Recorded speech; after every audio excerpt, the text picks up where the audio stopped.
Praise the Lord. खुदावंद के बाबरकत जलाली कुदूस नाम में आप सबको पास्टर अक्सा की तरफ से ढेर सारा सलाम और आपको खुशामदीद कहते हैं, वेलकम कहते हैं टुडेज ब्लेसिंग में। यकीनन आज फिर आप बहुत ज़्यादा बरकत पाने को हैं। आज का जो चैप्टर, आज का जो टॉपिक है वो बहुत बरकत होने को है।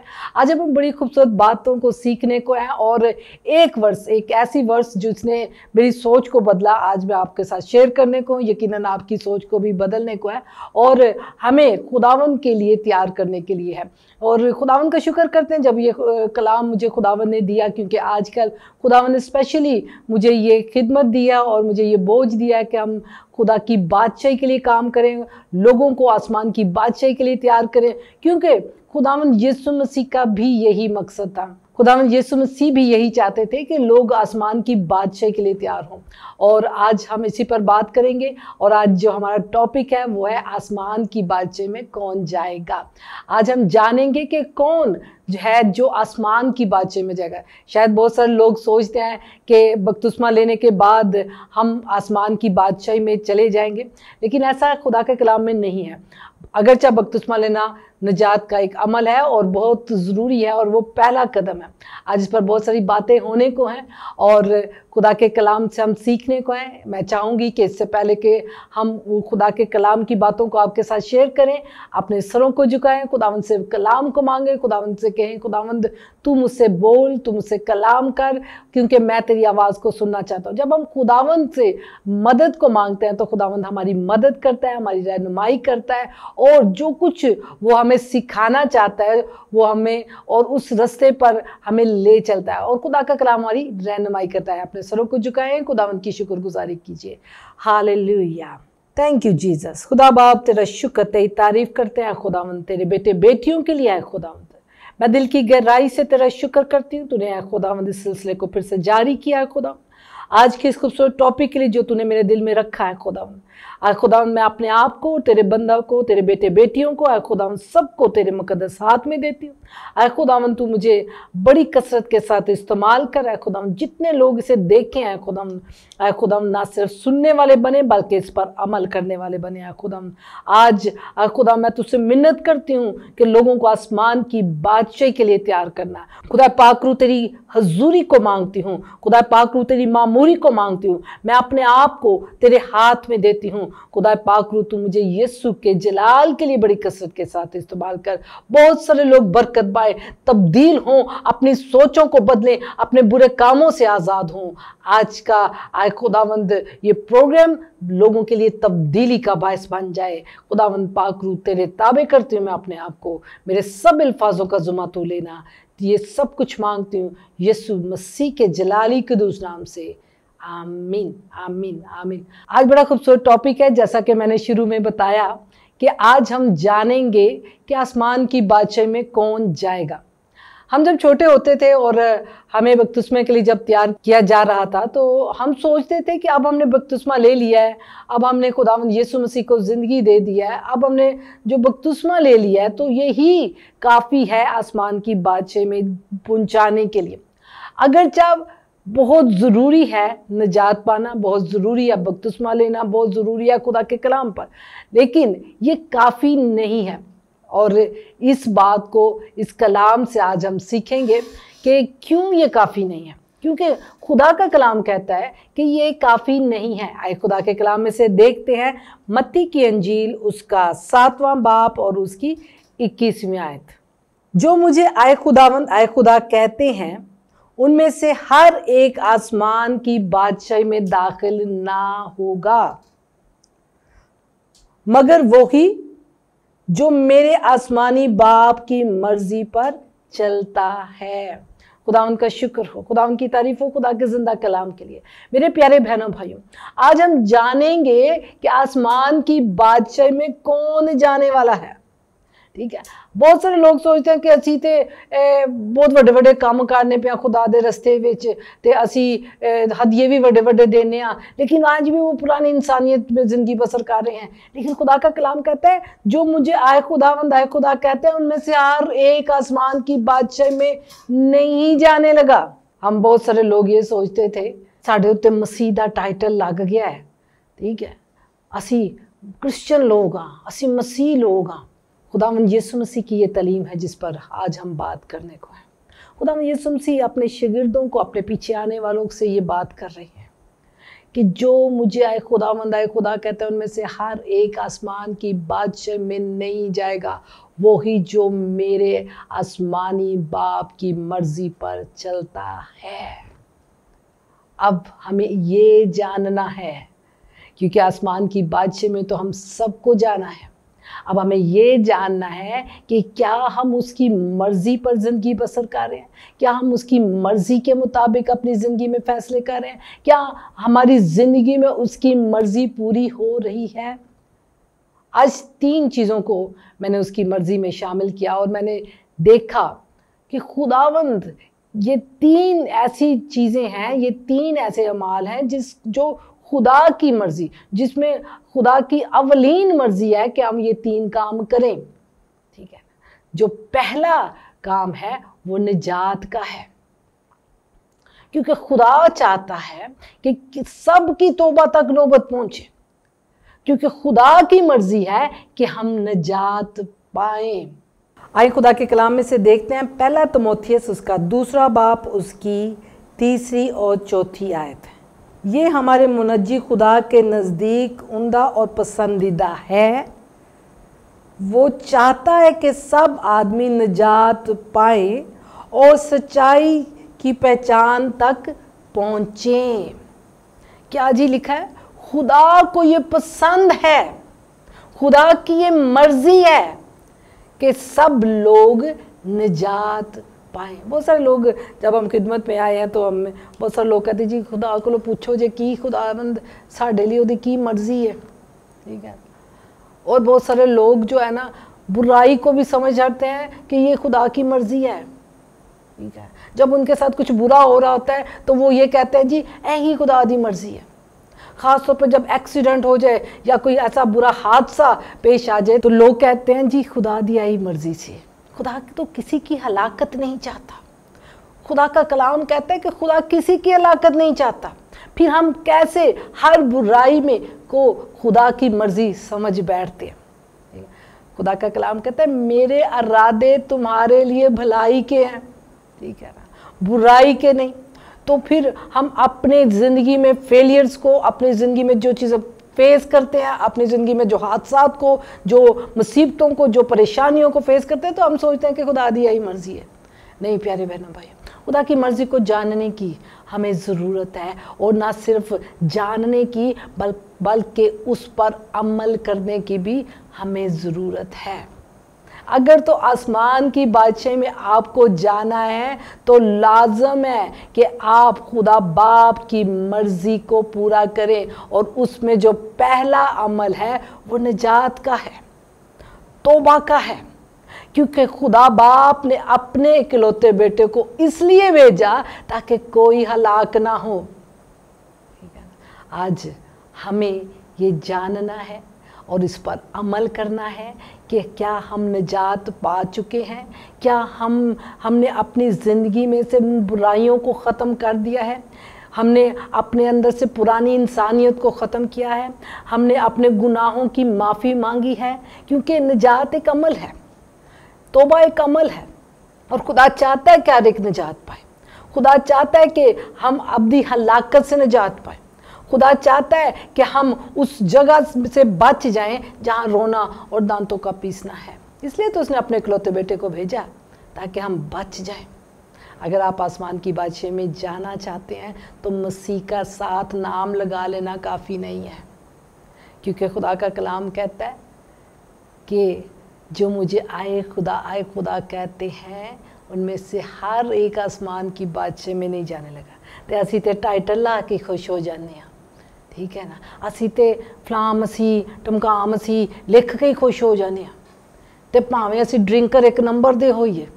ठीक है, दिन च कोई 10 को सिरगटा पी लीए, कोई हर दफ़ा ताड़ा मूँह गालियां ना भरिया होए, असी कहने तो असी तो जन्नती हाँ, आसमान की बादशाही तुम्हारे लिए है, क्योंकि मसीहों का तो ठप्पा लग गया ना। हम लोग ये सोचते हैं, लेकिन खुदा का कलाम नहीं कहता। इससे पहले कि आप हलाकत में चले जाएं, आप ऐसी जगह पर जा पहुँचे इसलिए खुदा का कलाम आज आपको सिखा रहा है किसी भुलेखे च ना रहना, किसी धोखे च ना रहना। ठीक है, आज खुदा के कलाम को अपनी ज़िंदगी में जगह दीजिए, इस पर अमल करें, क्योंकि खुदा का पहला मकसद है हर एक शख्स नजात पाए। उसमें दूसरा मकसद जो खुदा की, मैंने सिर्फ 3 मकसद हैं, 3 चीज़ें हैं, 3 ऐसे काम हैं जो खुदा को पसंद है और खुदा की मर्ज़ी में शामिल है कि वो इंसान करे, और मैं आज आपके साथ वो शेयर कर रही हूँ। और खुदा के कलाम में से ये बहुत बड़ा खुदा का मकसद है, क्योंकि आपको मालूम है रूह कुदस क्यों हमारे लिए भेजा गया। खुदा का पाक रूह हमारे लिए मददगार भेजा गया, वो मददगार जो हमें खुदा के रास्ते पर चलना सिखाता है, वो मददगार जो हमारी मदद करता है खुदा के साथ चलने के लिए, खुदा के हुक्मों पर अमल करने के लिए, खुदा के कलाम को समझने के लिए। तो हम रूह कुदस से नावाकिफ हैं।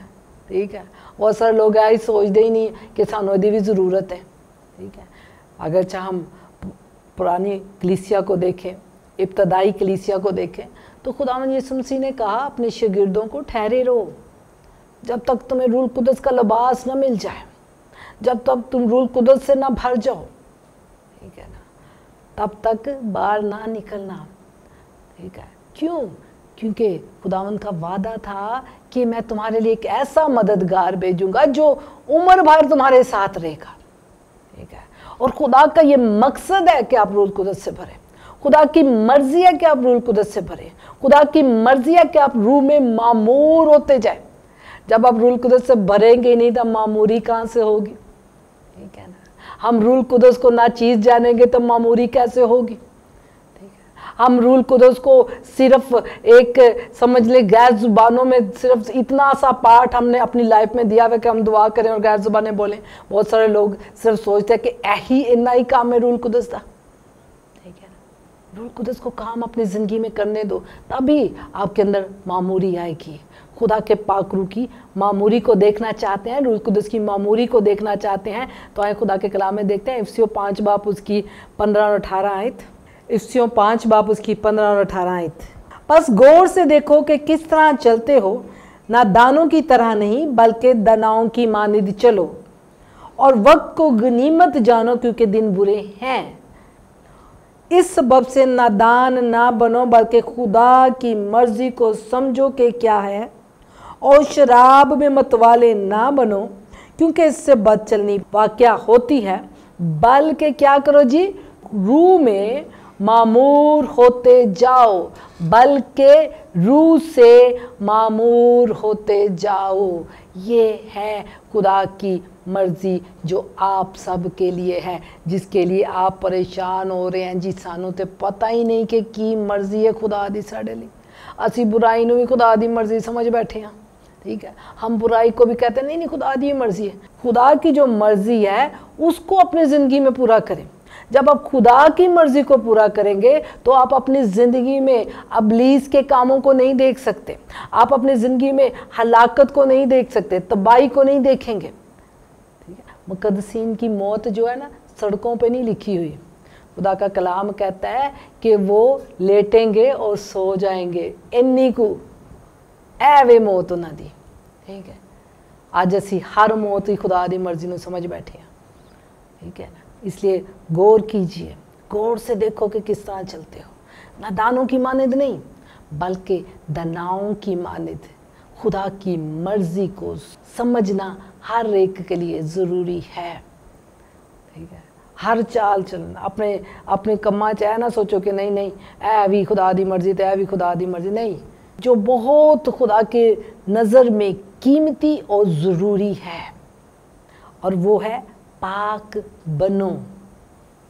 ठीक है, ये खुदा की तीसरी मर्जी है जिस पर हमें अपनी ज़िंदगी में गौर करना है, हमें इस पर अमल करना है, क्योंकि खुदा ऐसा चाहता है। खुदा चाहता है कि हम पाक बने। आइए खुदा के कलाम में से देखते हैं पहला पतरस उसका पहला बाब उसकी 15वीं और 16वीं आयत को। बल्कि जिस तरह तुम्हारा बुलाने वाला पाक है उसी तरह तुम भी अपने सारे चाल चलन में पाक बनो, क्योंकि लिखा है कि पाक हो इसलिए कि मैं पाक हूँ। ये किसकी बातें हैं? खुदा के कलाम में खुदा की बातें। ये है खुदा की मर्जी। असी और चीज़ां चलाने फिरने आई खुदा की मर्जी है, ठीक है। हम खुदा के कलाम पर अमल नहीं करते, हम महज सुनने वाले बन चुके हैं और सुन के ना सुन हो चुके हैं, ठीक है। हमें महज सुनने वाला नहीं बल्कि इस पर अमल करने वाला बनना है, तब आप खुदा के पसंदीदा होंगे, तब आप बरगज़ीदा लोगों में शामिल हो जाएंगे, तब आप आसमान की बादशाही में जाने के लायक बन जाएंगे। आज हम जिस टॉपिक पर बात कर रहे हैं उस तक पहुंचने के लिए, आसमान की बादशाही तक पहुंचने के लिए लाजम है कि हम खुदा की मर्ज़ी पर अमल करें, खुदा की मर्ज़ी के मुताबिक ज़िंदगी बसर करें।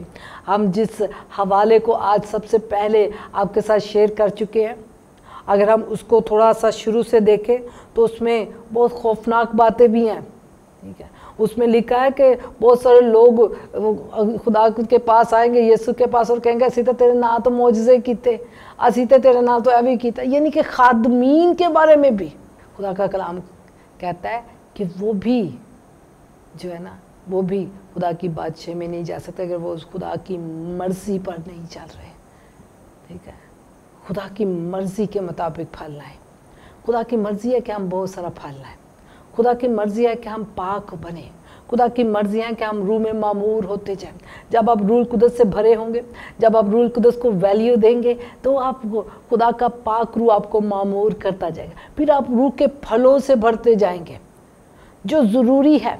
खुदा का कलाम कहता है कि दरख्त अपने फल से पहचाना जाएगा, ठीक है। अब हम अगर रूह कुदस से भरे ही नहीं है तो हम फलदार कैसे बन सकते हैं? फिर किस तरह हमारे ऊपर रूह कुदस के फल नज़र आएंगे? खुदावन की मर्ज़ी को जान लीजिए, क्योंकि खुदावन यीशु ने तो साफ कह दिया है, जाएगा वही जेड़ा मेरे बाप दी मर्ज़ी ते चलदा। अगर आप अपनी मर्ज़ी पर चल रहे हैं, अगर आप अपनी मर्ज़ी के मुताबिक ज़िंदगी बसर कर रहे हैं, आज ये बात बड़ी कॉमन हो चुकी है और लोग इस पर बड़ा फ़ख्र करते हैं, जी साड़ी मर्ज़ी, ठीक है ना, असी अपनी मर्ज़ी दे मालक, साड़ी मर्ज़ी के असिया करिए कि ना करिए, ठीक है।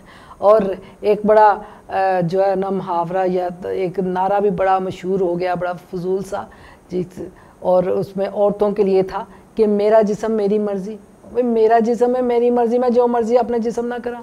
इब्लीस ने लोगों को अंधा कर रखा है। ए लोग आसमान दी बादशाही च नहीं जाएंगे। कौन जाएगा?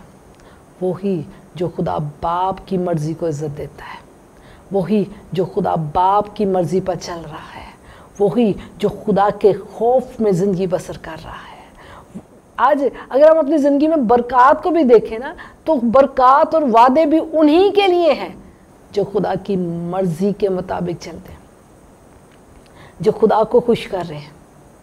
और आज जो हमारा टॉपिक है कि कौन जाएगा आसमान दी बादशाही में, तो फिर आज सीख लो जे, पल्ले बन लो है गल कि अगर आसमान दी बादशाही में जाना है तो लाजम है कि हम खुदा बाप की मर्ज़ी को अपनी मर्ज़ी में शामिल कर लें।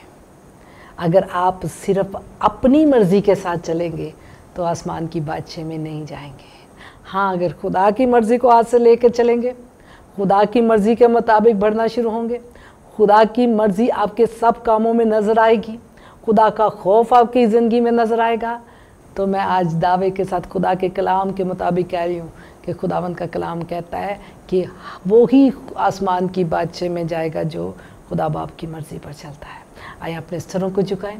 आज दुआ करते हैं कि खुदावंद आपको तौफीक बख्शे कि आप खुदा की मर्ज़ी के मुताबिक ज़िंदगी बसर करें, खुदा की मर्ज़ी को अपनी ज़िंदगी का हिस्सा बना लें। ज़िंदगी में चाहे फ़ैसले छोटे हों या बड़े हों, ज़िंदगी में कोई भी काम है, आप खुदा की मर्ज़ी को हासिल करें, खुदा की मर्ज़ी को जानिए, तजर्बे से जानिए, दुआ में ठहरें, खुदावंद से कहें खुदावंद क्या ये तेरी मर्ज़ी है कि ये काम करूं, ये तेरी मर्ज़ी है कि मैं इसके साथ रिश्ता बांधूं, ठीक है।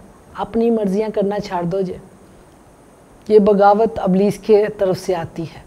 खुदा के खिलाफ जो बगावत है ये इब्लीस की तरफ से है, और वो जन्मी है तो तानू भी लै के जाएगा जी। आए अपने सरों को झुकाएं। मैं आपके लिए दुआ करती हूँ ताकि आप जो कलाम खुदा ने आज आपके साथ किया है आप उस पर अमल कर सकें। Hallelujah, thank you Jesus, thank you Jesus. ओ खुदा कुदूस, तेरा शुक्र तेरी तारीफ़ हो। मैं तेरा शुक्र तेरी तारीफ़ करती हूँ खुदा बाप, तेरे बेटे यीशु के लिए जिसके वसीले से हम निजात पाई, जिसके वसीले से हमने निजात पाई, तेरा शुक्र करते हैं।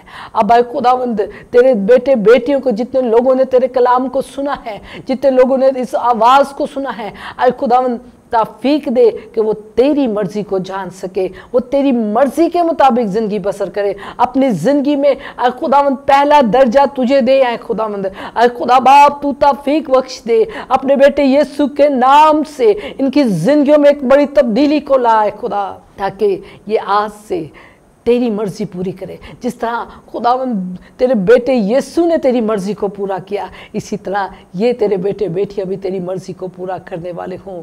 क्योंकि आए खुदावंद, हम आसमान की बादशाह में तो जाना चाहते हैं, लेकिन आए खुदावंद हम आज भी अपनी जिस्म की कैद में हैं। बहुत सारे लोग आज अपने जिस्म की कैद में ज़िंदगी बसर करें, अपनी मर्जी की कैद में ज़िंदगी बसर कर रहे हैं। खुदावंद तूने आज़ाद कर, आए खुदा इब्लीस की कैद से आज़ाद कर, अपनी खुदावंद हर दरमी से आज़ाद कर, अपनी मर्जी की कैद से आज़ाद कर, अपनी मनमानी से आज़ाद कर, बगावत की स्पिरिट से आज़ाद कर, नाफरमानी की स्पिरिट से आज़ाद कर। आज से तेरे लोग आज़ाद होकर खुदावंद तेरी मर्जी के मुताबिक ज़िंदगी बसर करें, तेरे मर्जी के मुताबिक ज़िंदगी बसर करें, तेरे खौफ में रहकर ज़िंदगी बसर करें, और खुदावंद तेरा जलाल जाहिर करें। और आसमान की बादशाह जो अच्छा मकाम तूने इनके लिए रखा है, खुदावंद वहाँ तक ये पहुँच सके। खुदावंद तू इनके साथ हो। एक बड़ी तब्दीली को, एक बड़े रिवाइवल को इनके लिए मांगती हूँ। यीशु के नाम से रिवाइवल आए, यीशु के नाम से तब्दीली आना शुरू हो। खुदावंद तू इनकी जिंदगियों में गहरा काम कर। ओ रापाकंदरिया शिपिको, यीशु के नाम से, यीशु के नाम से घराने आज़ाद हो, जिंदगियां आज़ाद हो, और खुदावंद तेरी मर्जी को जाने। आज से तेरा खौफ इनके अंदर काम करना शुरू हो। आज से अपने हर काम में तुझे खुदावंद इज्जत देना शुरू हो। यीशु मसीह के नाम से मांगते हैं, आमीन, आमीन, आमीन, हालेलुया। खुदावंद का शुक्र हो, खुदावंद की तारीफ हो। खुदावंद की हुजूरी इस जगह मौजूद है। यकीनन खुदावंद की हुजूरी ने आपको छुआ है, और खुदावंद ने आज आपके साथ कलाम किया है। मेरे प्यारे बहनों भाइयों, अगर खुदा बाप का बेटा खुदावंद यीशु हमारा मुनज्जी, वो खुदा बाप की मर्ज़ी को पूरा कर रहा है, तो फिर आप क्यों नहीं? जैसे उसने अपने बाप की मर्ज़ी को पूरा किया, उसी तरह हमें भी खुदा बाप की मर्ज़ी के मुताबिक चलना है। आज से टेढ़े रास्तों को छोड़ दीजिए, सीधा रास्ता इख्तियार कीजिए। आज से बुराई को छोड़ के खुदा के खौफ में ज़िंदगी बसर करें, तब ही आप आसमान की बादशाह में जा सकते हैं। खुदावंद आपके साथ हो, खुदावंद आपको बरकत दे। हमें अपनी दुआ में याद रखें, जेसी टीवी को अपनी दुआ में याद रखें, ताकि जेसी टीवी पर चलने वाला हर प्रोग्राम लोगों के लिए बरकत का बायस हो और बड़ी तब्दीली का बायस हो। खुदावंद आपके साथ हो, खुदावंद आपको बरकत दे।